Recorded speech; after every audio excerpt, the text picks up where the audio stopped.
G's turn to pick. Phantom Lancer.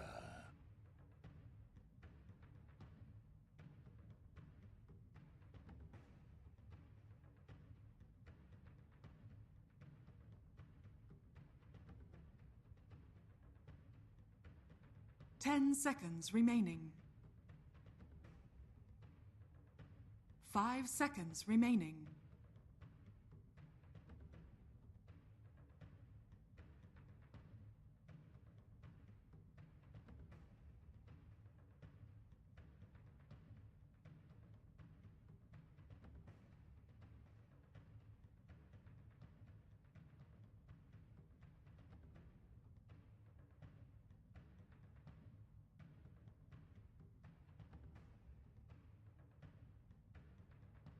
Invictus Gaming's turn to Earth Shaker.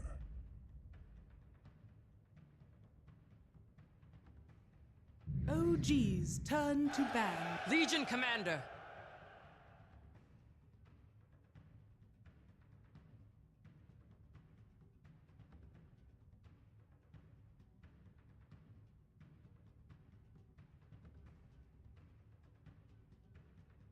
Ten seconds remaining.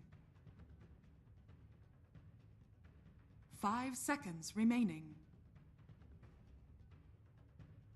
Invictus Gaming's turn to ban.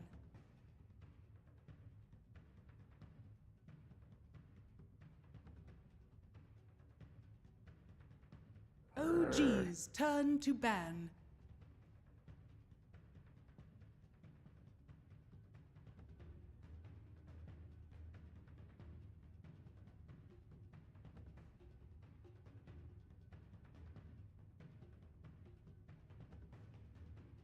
Ten seconds remaining. 5 seconds remaining.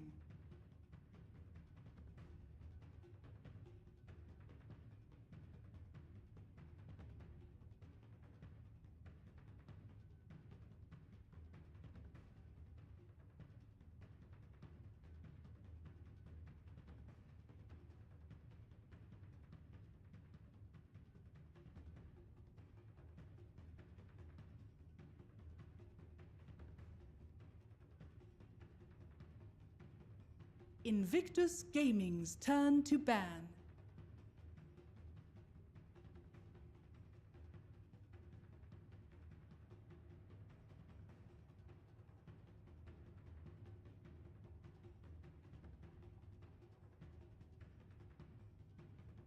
Ten seconds remaining. 5 seconds remaining.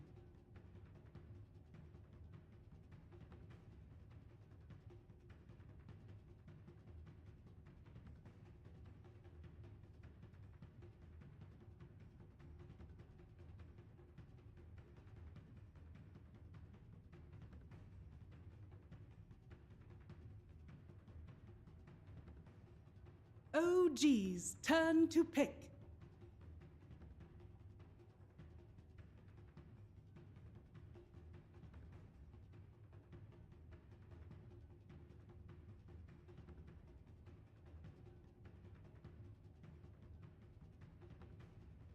Ten seconds remaining. 5 seconds remaining.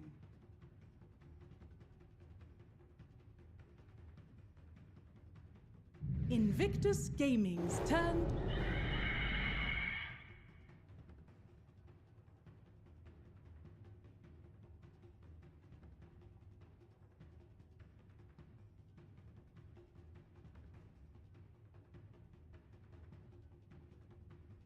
Ten seconds remaining. 5 seconds remaining.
OG's turn to pick. Earth Spirit.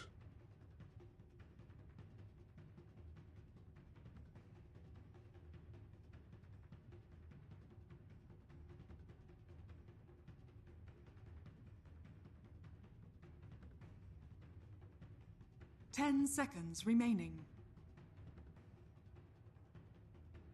5 seconds remaining. Invictus Gaming's turn to Treant Protector.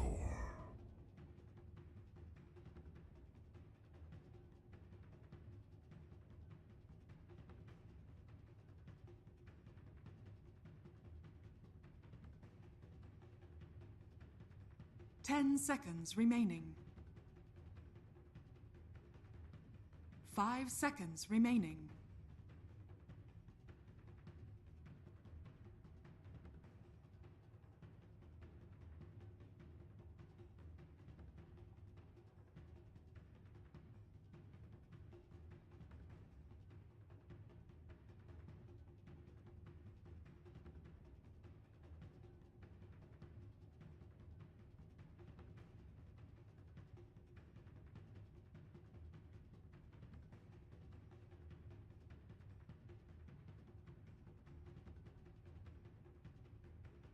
OG's turn to ban. Ember Spirit.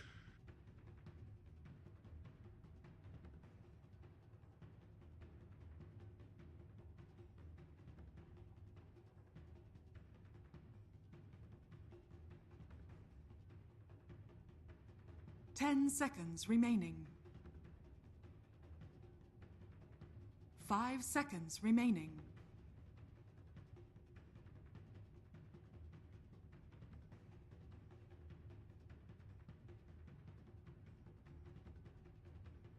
What an epic game 2 of Empire versus IG Vitality. But we're now back to game 2 of OG versus Invictus Gaming, where hopefully we will feature our own epic game. As game 1 was definitely very one-sided. OG took control of the game very quickly after they got that Radiance Alchemist.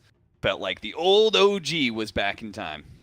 I think they do such a great job of kind of setting up the one hero for success more than anything else. You know, Ana's that kind of player where no matter what his lane struggles are, he makes great decision-making, itemization choices are always on point, and he just always kind of comes into play post like 15-20 minutes, and I think that's probably his best attribute.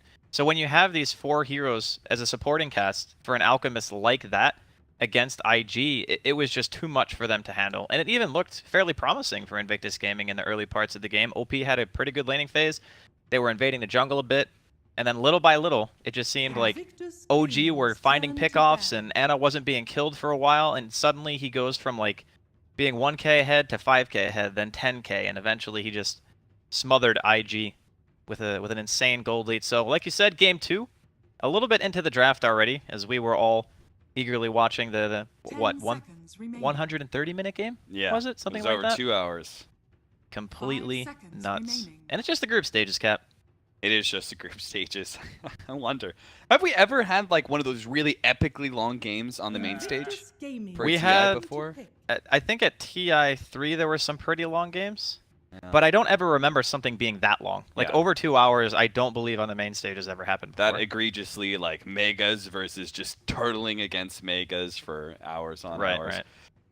We have a very interesting draft. OG again with the somewhat fearless draft variety in their first 1-2. They go ahead and grab a Phantom Lancer Earthshaker against a Lich. Now, I'm not sure why IG have picked up a first pick Lich. I'm certainly not a fan, but there have been plenty of teams like Cloud9 who seem very optimistic about the hero and its impact to the game. They're going to follow that up with a Phoenix and Treant Protector. Lovely support duo that I think everyone is a fan of if you're Phoenix or Treant Protector. Meanwhile, IG, they follow up that Lich with a Legion Commander, Earth Spirit, Ember Spirit, and now a Troll Warlord. 10 seconds I think it's a very well-rounded lineup coming in from Invictus Gaming. They have a good amount of physical damage. They have good pick. Their team fight is, I would say, pretty on point.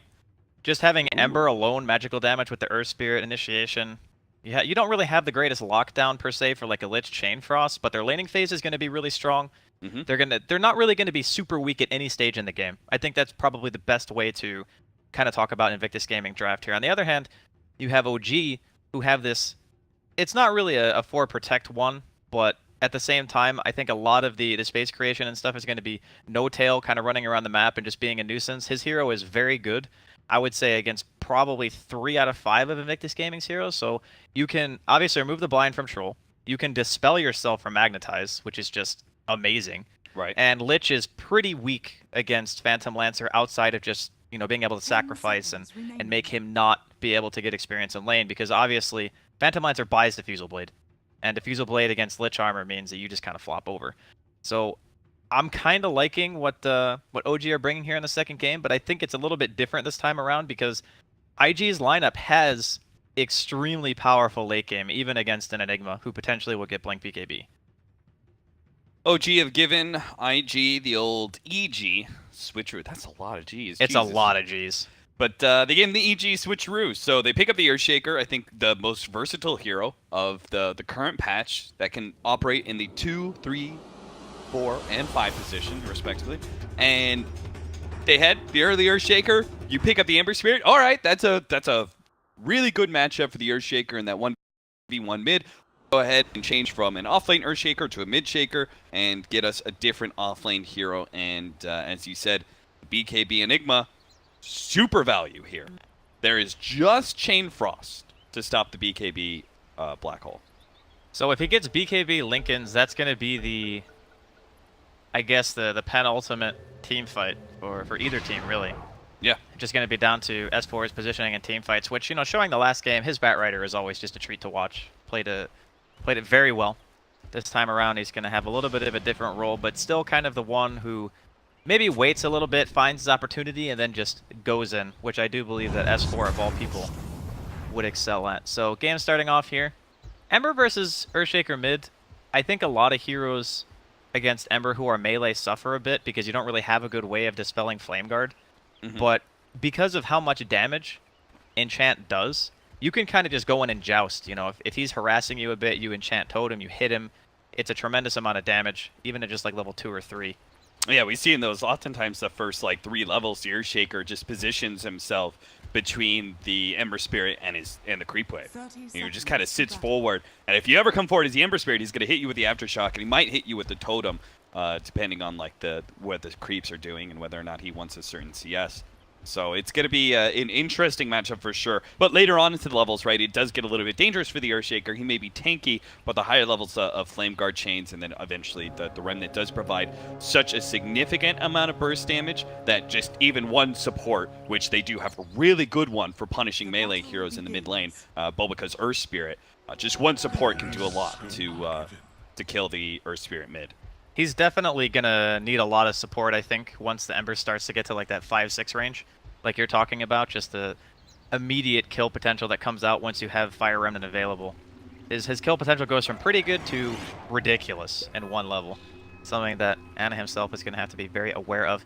This is, I'm not sure how many times Ana's done the mid-shaker so far here at TI, but it's usually him playing the heroes that come into their own during the late game and kind of just take over. Yeah. This is a bit of a different flavor, I think, for him. Yeah, this is a hero that you really want to make sure that you win your lane, and then actually transition into being a kind of a space creator of some sorts, an initiator, and be willing to die and all that sort of thing. You're not going to be that hard carry. Jarex is going to come in. They are going to be able to kill the sentry before it fades away from them. So that's definitely a big win for Jarex and being able to keep back this really annoying Lich Legion Commander duo. You can see they start going on a Q just barely outside of the tree, so they don't get the entangle. That may prevent them from getting the kill. We'll have to see a little bit of body blocking from XXS. And sure enough, if he had actually been hit by the entangle from Nature's Skies, then they probably would have killed that Lich for first blood. It would have been a huge kill too, because as time goes on, it's going to be harder and harder. They can't really commit to XXS in this lane, especially if Q decides that he wants to get a value point into armor instead of leveling up the Frost Blast. Yeah. Because a lot of the damage that you want to do early on with the Treant Protector and the Phantom Lancer is through right clicks. So that bonus armor is going to help him just pretty much live through anything. And the longer you're alive as Lich, you're sacrificing constantly. You're forcing the supports to be in one spot on the map, which is never really what you want if you're OG. I really like the way that XXS is playing this, though. I see a lot of Legion commanders. They just abuse the fact that they can pull the creep waves onto themselves, or some of these supports are kind of bad at harassment, and they really abuse moment of courage. So they're like, all right, I'm gonna have something attack me, and I'm just gonna go ahead and fight you. And if I got moment of courage procs, it completely wins that matchup easily. And considering that just level 1 sits at 55%, you're pretty good chance being able to get that that proc off. Enigma has kind of abandoned the lane and is going to go ahead and be jungling right now, but IG's Bulbaka is going to be able to spot him out and not really going to be able to harass him, not even take away that clarity, but he lets him know, I got my eye on you. Oh, he's going to be blocked! S4 got in front of the roll, so Bulbaka is going to take a bit more damage. Nothing too special. You got the clarity, man. That's value. Got it. Although S4 does have another, so at the end of the day, he'll just be walking back to his other camps, maybe just going to the tower to make sure that it's not taking any free chip damage, he's not missing out on any EXP. Yeah, I think IG this time around, they do have pretty strong lanes, the bottom lane especially. It's where we're going to have to keep our attention focused to see how much No-Tail can get being under this much pressure. You can see, even in the 3v2, XXS is beating him on CS, 10-4 compared to 8-0. Yeah. And that's not even accounting for the Lich denies. This is particularly scary for OG's No-Tail, since Legion Commander is going to be one of the better heroes versus the Phantom Lancer and some of those early levels where your nuke is going to do so much against him and the illusions, and then potentially catch the real hero with the duel. Mid lane, Anna's been doing quite well for himself. He's been doing that thing. He kind of sits forward, enchant totem, hit him with the aftershock, then uses the extra damage to be able to kill a creep. Oftentimes a deny. As you can see, he's 23-9 right now compared to the Ember Spirit's 17-4. I think this is kind of what you want when you're the Earthshaker mid. You want very little outside influence. You don't want people coming to your lane. You just kind of want to do your 1v1 thing. Bulbaka's going real hard here. Yeah, Bulbaka's going to be able to hit Jerix, kind of block him inside the trees here. And Jerix is going to get just nuked down. They didn't have any counter wards for him, right? So if he'd actually gotten Hinbiz in time, he would have lived. Yeah, he stopped attacking a little bit late, maybe overestimating his own survivability just a tiny bit. But he did not start with the stout shield, so taking full damage from pretty much every single auto.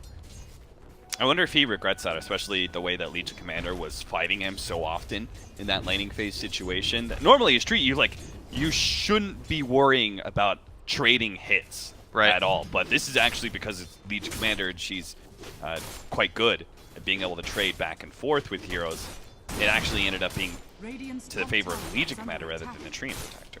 I think it's the idea of killing the Lich is why you want the boost. No-Tail gonna be hit by the cake and the roll, and nice! IG, man! That is one hell of a kill. Now Bulbaka might just die, though XXS does give him a little bit of loving.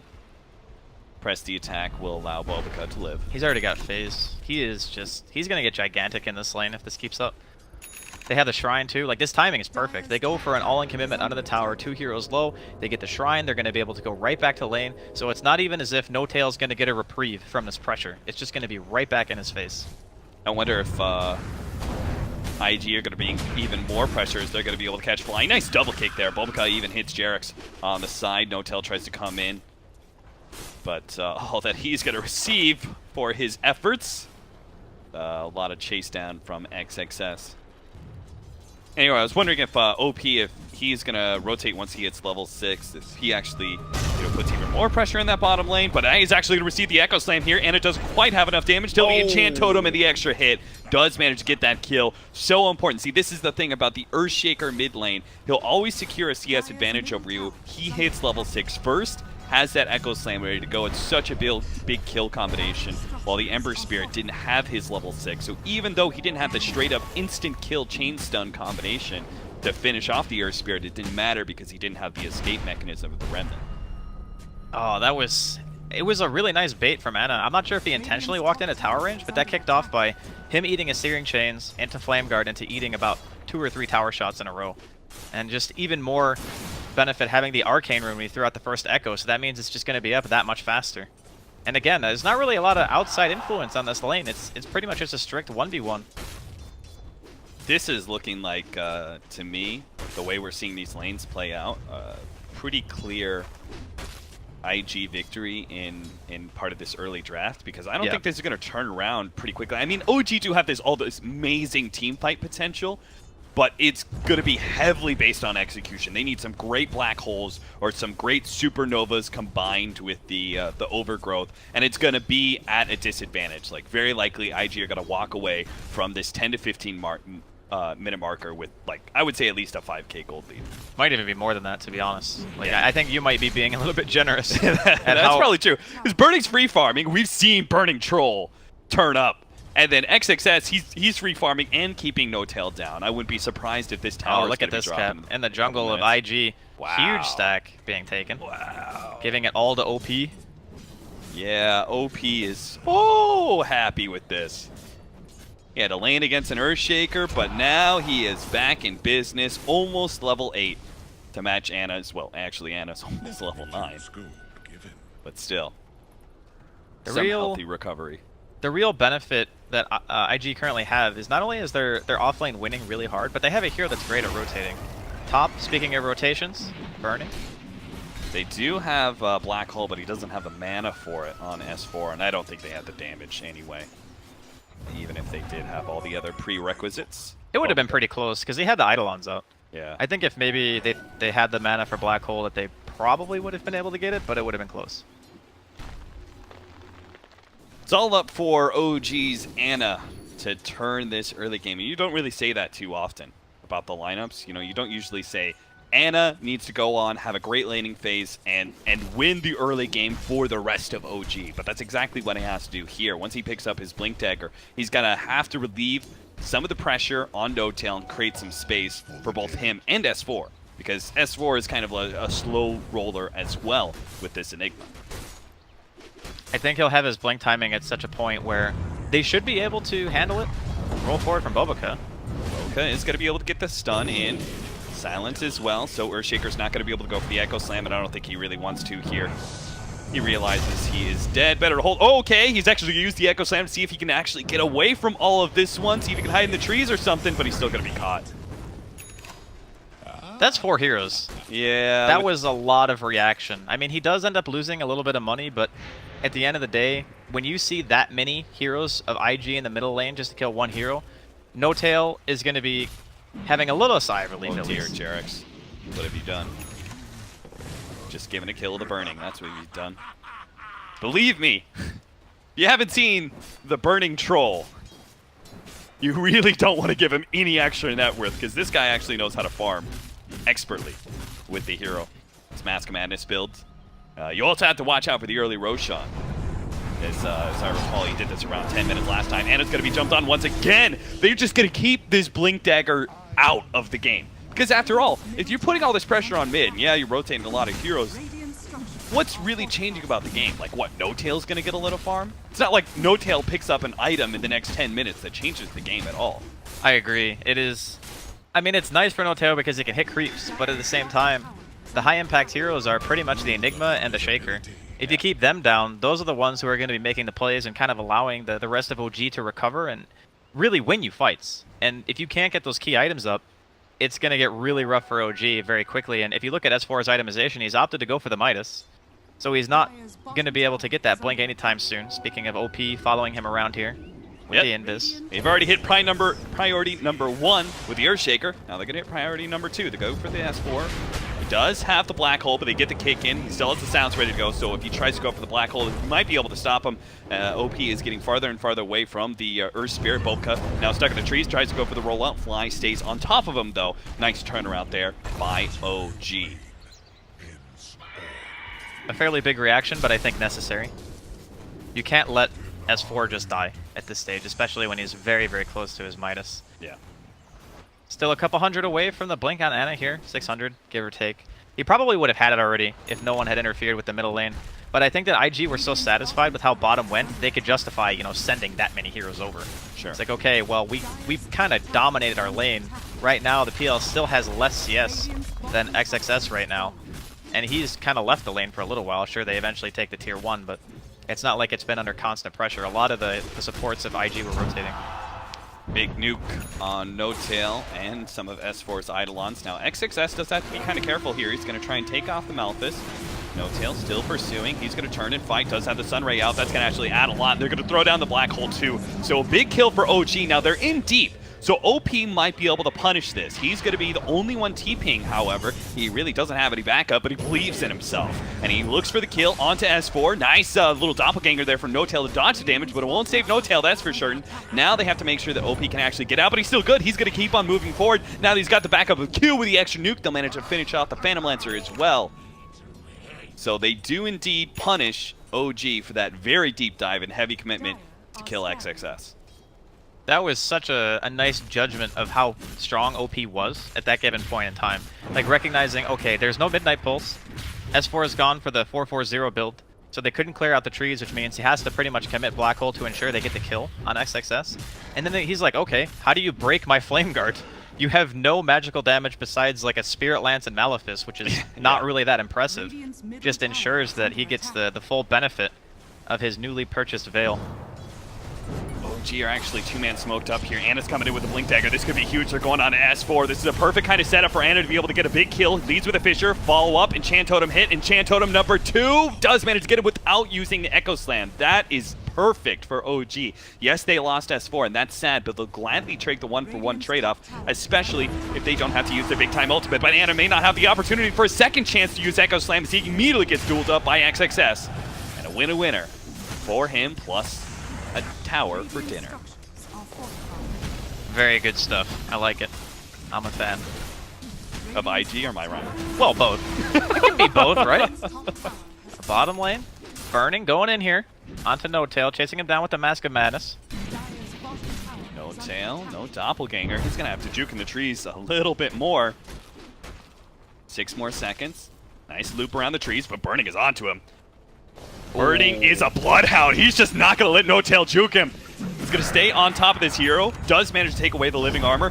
He has Doppelganger up, but it's going to cost him. He's actually missing the mana for it right now. He's going to have to pop the Soul Ring, and that's just going to be too hard. Good silence from Bobacut, plus the Urn. And 4-11 now, with a 6K advantage before the 15-minute marker. So you're right, I was given top as a little bit too much credit. S4 going to be chased down, but oh man, this Sunray's doing so much damage. They actually win him. The percentage-based duo of both the Phoenix as well as the Enigma, they're going to be able to take not just one the kill, but also set up Anna, the extra one on the ledge.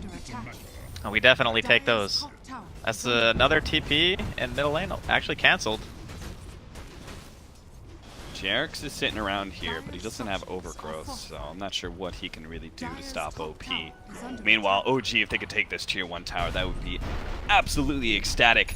That would bring S4 super close to his Blink Dagger after his Midos was kind of delayed from... Oh, I guess he didn't die earlier, huh? They attempted to kill him, but... He was the only one who didn't die. Yeah. The other 2 heroes did. XXS goes out the nuke, does manage to get the duel onto the real No-Tail, but there isn't the follow-up damage. Still there's OP. Finally gets there with a Remnant, so it may not be a 1 duel, but it's still death, and Anna's here. He's got the Echo Slam, but he chooses to go for the Enchant Totem and zip it out with the Chain Stuns. It's a problem! Anna, he pops to the Invis, hopefully he'd be able to get away, but the Sentry's already there, so he ends up dying. Hubris from Anna. He doesn't throw down that Echo Slam, and it costs him dealer. He doesn't even pick up 1 kill, and now his teammates are in trouble as well. Fly does manage to get away with the trees. He'll be okay, but it means Burning will gladly take that tier 1 tower away from OG. And now they actually caught Jerix as well. They laid down another sentry behind the tower. He kills it, but it won't save his life. It was a very greedy play from Anna, going for the enchant into Echo, potentially. Just trying to get like the extra little bit of stun and damage out to ensure a more efficient combo. But in those situations where you blink into 2 heroes, I think when you're this far behind, you can't afford to hold your spells. You know what I mean? You kind of have to be willing to just throw them out and ensure that you get the kills on point. I guess at the same time, they didn't have vision of the high ground, so maybe they were unsure about how many of Invictus Gaming were reacting. So he thought he could get away with playing it a little bit greedy because he did have the Invis rune as well. Invictus Gaming, though, punishing real hard, getting that tier 1. And now Roshan is going to be on the table here. We've seen Burning do it in the past during the group stage. Just gets an opportunity to walk into that Roshan pit with a Mask of Madness. And that Roshan is just going to die. Rotation down to bottom lane. XXS is really giving No-Tail 0 quarter in this game. Like, he's just sitting on a Soul Ring and Ring of Aquila. He's trying to get that Diffusal Blade, and that's where things finally do start ramping up a little bit for the Phantom Lancer. He farms a bit faster, but he does finally contribute in team fights a bit more. with that build. That's why we were talking about, right? It's like you leave No Tail alone. It's not like he's going to get an item that changes the game, because that's not really until Diffuser Blade, if not +1 after that. Yeah, he's going to need a lot this game. It's very tough, and he's going to want like Lincolns too for the Legion. There's a lot of items on that checklist that No Tail's looking at, and he's got like $5 in his wallet, and he's going, how do I afford all this stuff? Yeah. Mid lane, that tower is deniable. They are smoked up right now. They really just going to let the creeps take that? They're not going to go for the die? Oh, never mind. Creep aggro will prevent that from happening. I do kind of like the fact that they can stick around for bottom lane and try out for that Phantom Lancer. It seemed like a little obvious. That being said, their rotation doesn't result in much because OG actually had a 4-man smoke down to bottom lane. They were kind of baiting No Tail as he realized that there were heroes in his lane trying to shut him out. It seemed like IG figured perhaps showing one hero on the top lane was where OG were going. And we could see the reveal. And it's going to go for it. Echo Slam, and there's a huge amount of damage with double Enchant Totem hit. They are going to be able to take down XXS, but now he's in trouble. They do have the Sunray out. That's going to be a nice kick from Bulbaca onto 2 with the Chain Frost right there. It's going to bounce between the two. The Doppelganger's a little bit late to save Anna's life, but No Tail might still be able to get out, especially with the Black Hole onto 2 with no Chain Frost to be able to stop that one. Both those heroes are dead. OP, low on remnants, can't actually return fire, and OG will walk away with one team fight. Nicely done. That is probably the best way that team fights can go down for OG. They commit to a hero like Phoenix, or they're going on pretty much anybody but the Enigma. So S4 gets to watch this whole fight. You can see the ward on the hill after the fact that gave him a vision, knowing that pretty much all he has to do is go in and get that black hole after the overgrowth. They were taking so much damage. Just having the egg down, the midnight pulse, the black hole combination after the overgrowth. Right. It's very, very scary for IG to fight into that prior to having BKBs. Now, I'm not going to blame Q for that instance. It was very juicy opportunity for Chain Frost. But going forward, after seeing that kind of fight, do you think he holds on to his Chain Frost no matter what until the Enigma shows? Yeah, I think that's probably the safest play. But, you know, when you have the vision advantage, that's kind of what happens. You know, OG just had the vision of the fight, so they knew exactly when S4 could come in. We see the 4-man overgrowth. Look how close he came to killing that Supernova, or killing that Phoenix. If you got a bash at the right time, anywhere in those swings, then the Phoenix dies and doesn't get the Supernova off, and maybe the Black Hole isn't so well set up. Well, this time it's going to be another smoke, potentially looking for a Roshan here. Oh, this is not the time to hit Roshan. Second illusion comes into the pit, does manage to reveal the troll, but they manage to get Anna with the duel. That is huge. They get the burst damage. They can even get XXS the extra bit of duel damage, but no. Not here. It looks like IG, I mean, this is kind of fair. It's worth it. Yeah. Like, I think here they're looking at this like Black Hole's down, Supernova's down. They really can't fight us, right? So who cares if they know we're roshing? If we're bringing all our heroes there, they actually can't 5-on-5 very easily. They do have overgrowth. Oh, No Tail, you tried to doppelganger some of your illusions over, but instead himself is actually going to be caught. The hero is revealed, and now OG Jarex is also going to be caught.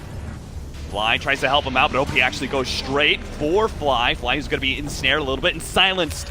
Beautifully comboed up by Bulbaca. He waited till the tail end of that entangled from Searing Chains was at an end, and then followed up for the silence for maximum disable on the Phoenix.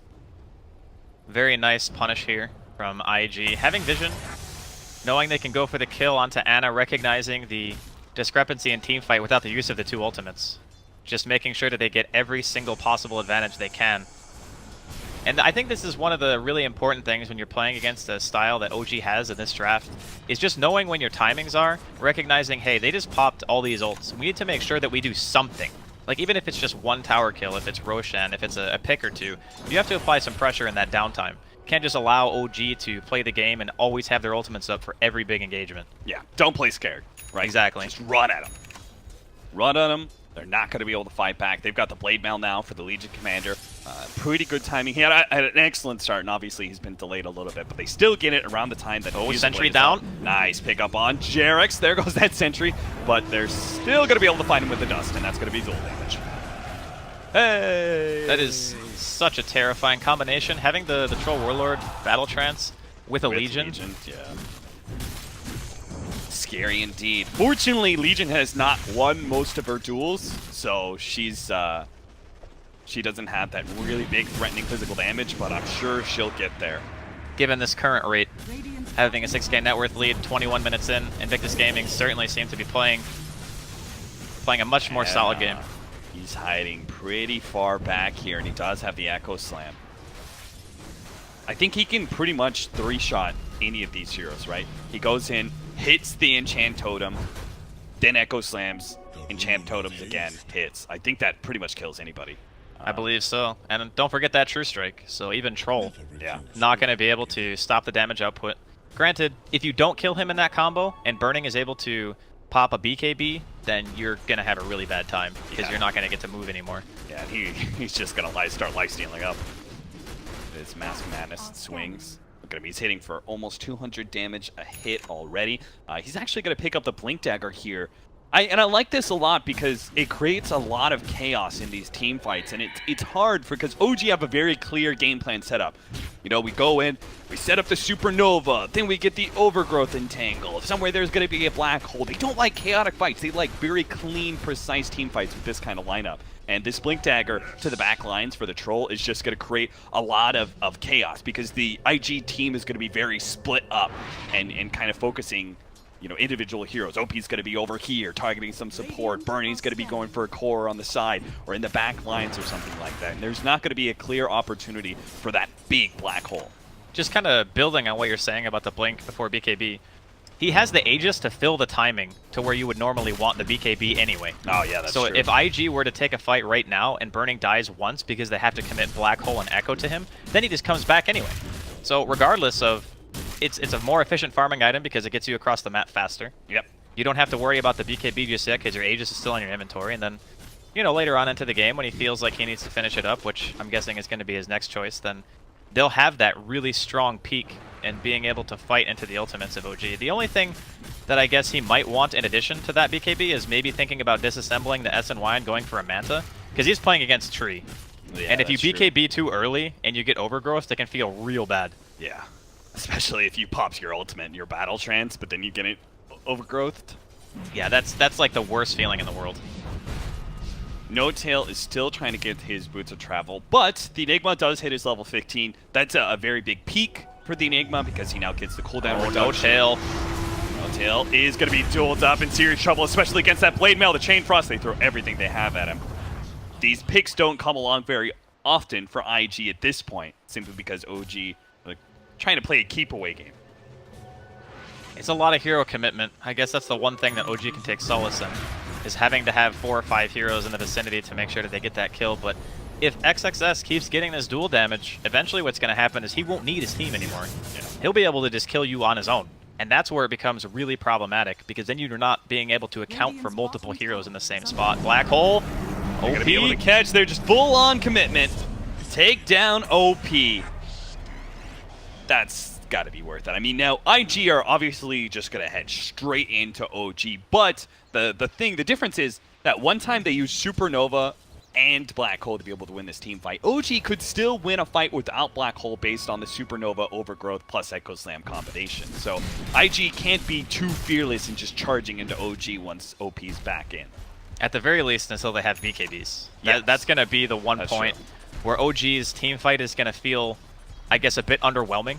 Unless S4 gets, you know, he has the BKB now, but he's going to need, you know, that Midnight Pulse down. Maybe he even needs damage from Aghanims. Blink Blade Mail here. Yeah, the Sun Ray to be able to help keep Anna alive and might even be able to win this fight. Look at this, XXS dropping lower and lower. They are going to be able to win it. Supernova goes out immediately afterwards. Burning's going to try and focus it down. Jarex is also quite low. He managed to kill the Supernova and finish up Jarex as well. And he gets a bash on to No Tail. Just the extra little bit of help. Fortunately, a Fisher will buy No Tail the time. The kick lands. Bobica gets the goal. And now Anna, he's going to be in trouble too. He tried to turn on to Burning. My friend, you don't challenge B-God. He's going to be chased down underneath the tier 2. That's 4 down from OG. And all it cost them was a measly XXS Legion Commander. A big win for Invictus Gaming. Bobica is just crushing it this game.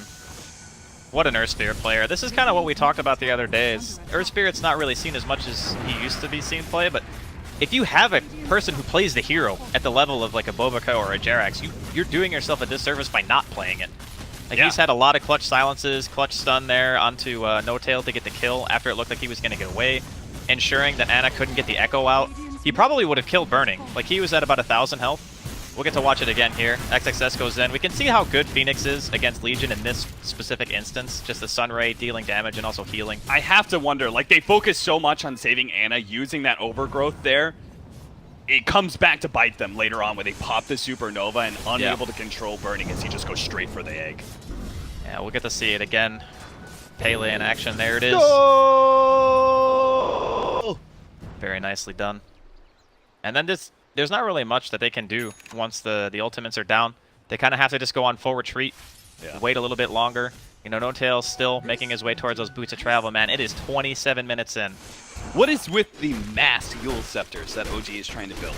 They got one on Ana, that's fair enough, but they're also building one on both the Tree and Protector as well as the Phoenix. It's super value this game. Like, you can dispel a lot of what Ember Spirit does to you. You can dispel Magnetize off of yourself, a Silence as well, coming out from the Geomagnetic Grip. There's a ton of things that you can remove from yourself. You know, you get Searing Chains, for example, or they pop a BKB and the Troll's hitting you. You're just trying to buy time, you know? Because when Invictus Gaming start the fight, they throw out all their old abilities very quickly, and if you can kind of stop that momentum during the fight, and you get your counter initiation with an Overgrowth and an Echo, sometimes the Yules is all the time you need to get that chance. What about the difference, though? Because, like, Yule Scepter can't really save allies in that regard, especially if the enemy is BKB. That's true. What about, like, a Force Staff on one of these heroes? Do you think it just doesn't really save these heroes? Not at this point, no. I don't think it saves them. Because Troll is super fast. That's the thing. Yeah. That one little burst, you get like, oh, you get a little bit of distance. Troll just like, in half a second, closes the distance again, because he even went for the movement speed talent at level 15. Yeah, Burning's build on Troll is pretty much always the same from what I've seen. It's 4-1-4, so he gets the maximum movement speed from the Berserker's Rage, and then he goes for the movement speed talent as well, and he gets Mask of Madness. So between those three things, you're almost at movement speed cap anyway. Yeah, and then the late game Butterfly as well. Yep. Can activate the Flutter if he chooses to. Now, IG, they've got bottom lane pushed in really well. Mid is over the river, so they're actually going to go for a 5-man smoke. Now, 5-man smokes are kind of rare unless you've got that kind of wave push in. Or, you know, there's some sort of impending 5-on-5 team. And it's going to be the first one spotted here. Bulbaca's going to be able to get the kick onto him. They manage to get the duel off as well. And it doesn't matter if there's a Sunray there. Burning will rip apart Ana. Now the Yule Scepter onto Burning to try and slow him down. Ana's going to try and make his way away, but Bulbaca's there to keep him in his place. 11-26 now at 29 minutes in. And Victus Gaming showing they're no slouches. They won't just give a free 2-0 to OG. They're trying to end this series with a tie. 13k net worth advantage here, just under the 30-minute mark. IG looking really solid here in game number 2. No Overgrowth thrown out there. I believe that Jerax just assumed, even if he had. Oh, and roll in, Doppelganger, what a time for that one, but no tail takes too much. Oh my god! He just evaporated. Oh, sweet poor No-Tail.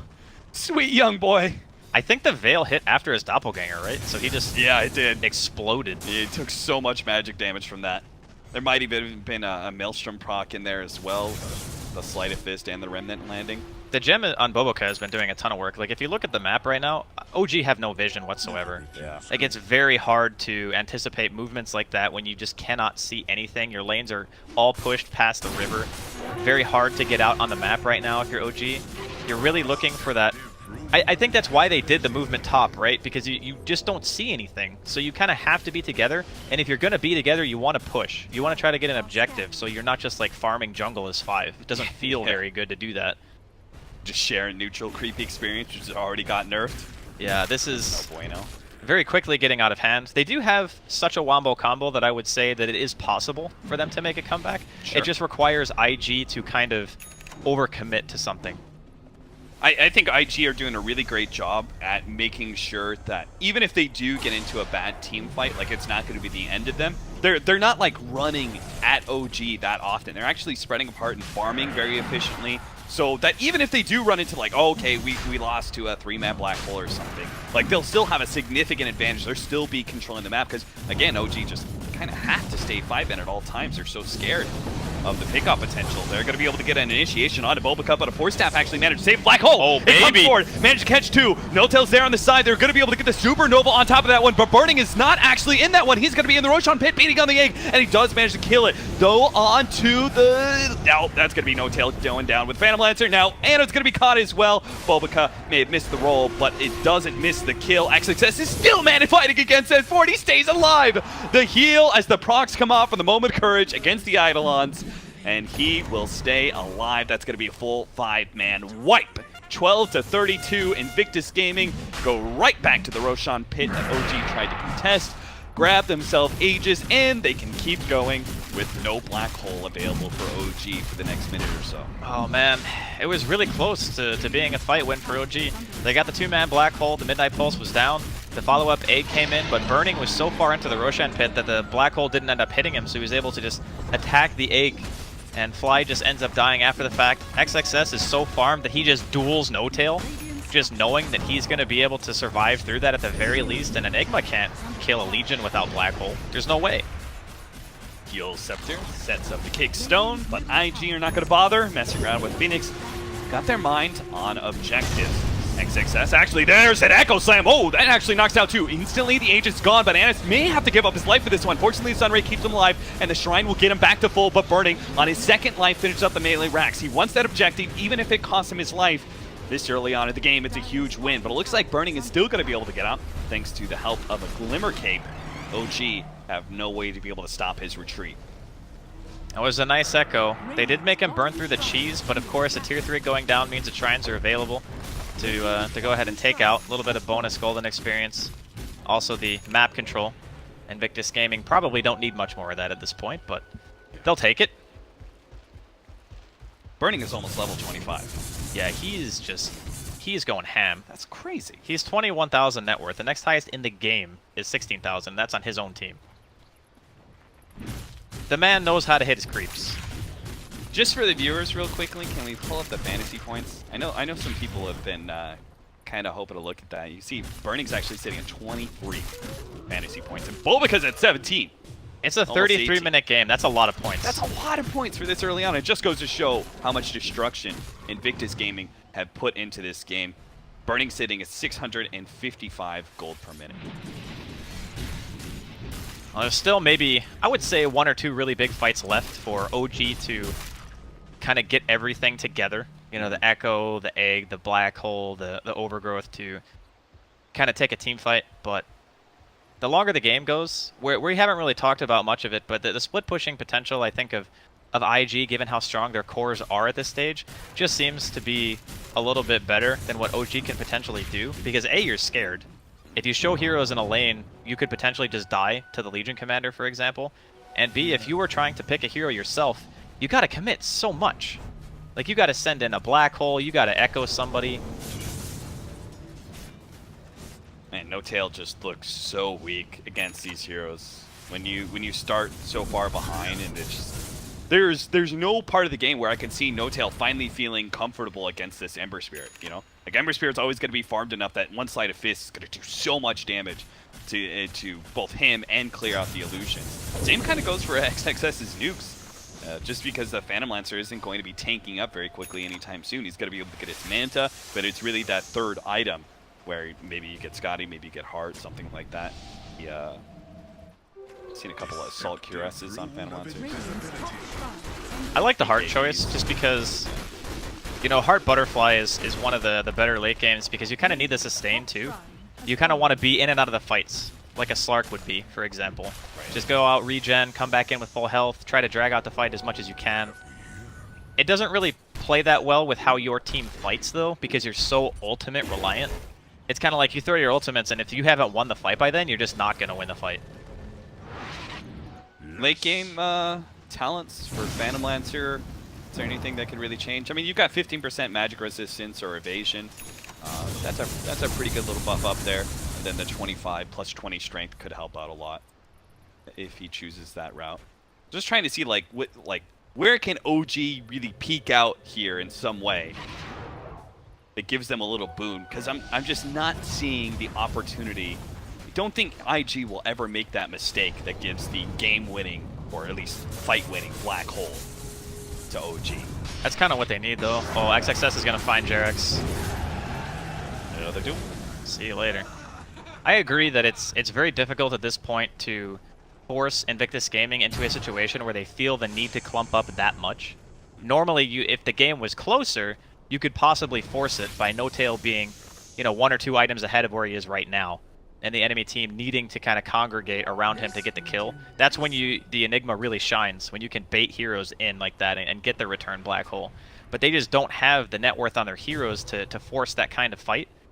So it's like we were saying, Invictus Gaming just need to make a mistake. Like, they need to either overcommit to a push and start diving, and then that's where S4 can go in, because he has the Lincolns and the BKB. So there's no way that even the Lich can stop the ultimate at this point. It's just a matter of, are they going to be able to hit enough heroes to make that black hole win them the engagement? There is going to be a fresh item for burning soon. I was wondering if he was going to replace maybe S&Y with Scotty or something like that, but he is actually going to go ahead and break apart that Mask of Madness trifle with Bloodthorn. I like it. I think that at this stage in the game, if you have a duel on somebody and you Bloodthorn them, and you just beat them down with Battle Trance, I don't think any hero can ever live through that. No. I don't think so either. OG are going to go for a 5-man smoke up here. And they might be able to get a pick off here. OP actually dances away. Good call on his part. Yeah. There wasn't any immediate sign that he was in danger. The rune of regeneration. Jarex is running around with a gem. I think they really needed one just because they couldn't afford IG to have good vision of where OG was farming. Now there has just been constant map pressure from IG this game. I think they tried to run something similar in game number 1, but just No-Tail having a much better lane matchup, and also being one of those heroes that is more of the supporting cast, and everyone kind of working towards a common goal of getting Ana farm seemed to work a lot better for them. I mean, at least in hindsight, right? Because this game so far, Ana's been on more of a playmaking mid-hero who really needs to contribute a lot during the mid-game.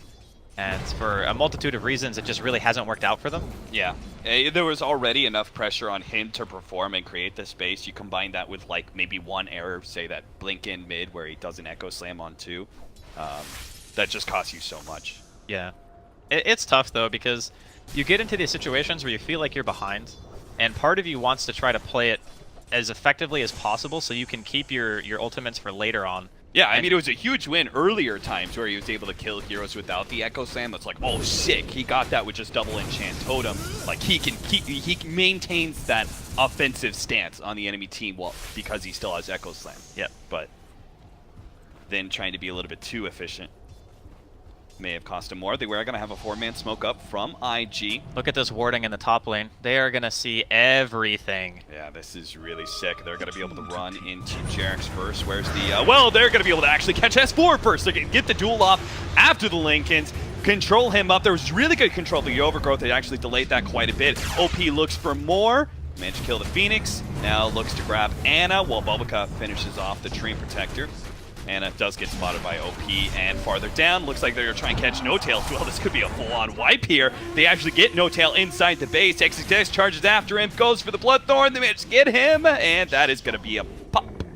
Back over to top lane. Ana still trying to make his way away from OP, and he will manage to survive. It's not much of a win, though. Without a TP scroll, he can't actually get back to base in time. IG are just going to demolish OG's buildings. Yeah, they're going to at least lose the entirety of mid and bottom. They do have a tier 2 top, so this might be some tier 4 damage, but I don't think they're going to be able to mega off of it. Regardless, that ward in top, like the lane ward, it saw like the entirety of OG walking down the lane. They knew they were split, and they managed to... Oh, and he got the duel anyway, so Ana still dies. All that time, Kev. All that time running home. And actually, it would have been better for him just to die earlier, so he would revive sooner. Because IG, they're not really going to mess around with that tier 2. They say, whatever, let's just hit tier 4s. He can still go for the buyback when No-Tail's alive. I guess that's going to be the last-ditch effort here. They have Black Hole. He's going to have to blow it even before No-Tail's here. They don't want to lose these tier 4s too early, so IG force what they wanted, will back away. Radiant's top tower Those creeps are actually going to maybe take the tier 2 for them. Yeah, 1 or 2 more Cardi hits. Got the living armor, though. Jarex with the save. I think it... Yeah, okay, the Catapult's going to die. In the meantime, Roshan's up. IG can just go ahead and walk back into the pit pretty much whenever they want. I mean, this is probably the scariest point for them when they know that OG have everything. And fighting around the Roshan pit, you know, historically against heroes like Enigma and Earthshaker and stuff, you've seen some pretty drastic comebacks. This is a 43k net worth lead at 41 minutes. That means they are 1,000 GPM per minute or more than what OG have right now. I think that's one of OG's characteristics, though, right? Like, even when they're behind in games, they still manage to make it last a really long time. It is kind of crazy. I think some of it is the respect that teams have for OG, and then combined with the OG's just resilience. They never give up. For some reason, they just find ways to execute team fights and make them kind of even despite a gigantic net worth deficit. XXS running around with Shadowblade, hoping to be able to find any hero at this point. Because even the heroes with Lincolns, like S4's Enigma, you can just halberd that off and get the duel anyway. Oh, Burning just manning up here. It's like, yeah, I got a lot of farm. I got like KOG. 30. Oh! S4, why? They didn't see that though, right? They're out of the Roshan pit, so... They saw the Midnight Pulse. I don't know if they saw just the act cool, S4. Act like nothing happened. But No Tail's already dead, so something's happened. IG. He's giving himself the well played. At least he can laugh about it. Ooh, that's a rough one. Just play it off, S4. Just play it off. I mean, that's what happens when you don't have vision, right? Jarek's probably going to be getting beaten down here. Shadow Blades. Good choice. OP can't catch you. Burning... Oh, what was that? Jarek's. Looks like they found Tim, so back over to Roshan they go. Finish that up. Now, I want to see S4 go for the fake out. When this push comes in, I want him to go for the BKB Blink Midnight Pulse, but no Black Hole follow-up, you know? Just I don't scare them even away. know if IG would care. They probably not. Anna certainly doesn't care. He's dead. You have no cares when you're dead. He has no buyback either. Man, this is rough. The Troll Warlord currently has more gold than the two highest people on OG, I think, combined. He is a rich man. They get up to around 29 and a half. He's sitting at 31. Well, I gotta say, you know, you and I were talking about Lich on the other stream and how we haven't really seen a lot of the games where the Lich really kind of does a lot. But I think in this game it was actually perfect because the dual lane that IG had were able to pressure OG so much. Yeah, such a strong dual lane. They're going to be able to get the duel onto the Enigma. S4's down, and he doesn't have buyback either. Jump forward, No Tail with a Bloodthorn, chase him down into the fountain. They get him as well. Might as well go for Fly. Bobaca tanks it up for his allies. He will tank the death as long as they can get that extra kill. Godlike spree for XXS. This is what we're going to end this game on. 13-44 is the end game score. IG picking up a kill a minute. That was a very commanding performance from Invictus Gaming. I don't really think they ever let go control of the game even once. Like, they were winning in the lanes, they were winning the early mid-game, they were winning mid-game, late game. It's like they got every single Roshan. It's just... In this particular matchup, I think it's very hard for heroes like Phantom Lancer and Earthshaker to play from behind. They were banking a lot on what their teamfight ultimates could really bring to the table and say, okay, if our lanes don't win, it's fine because we have just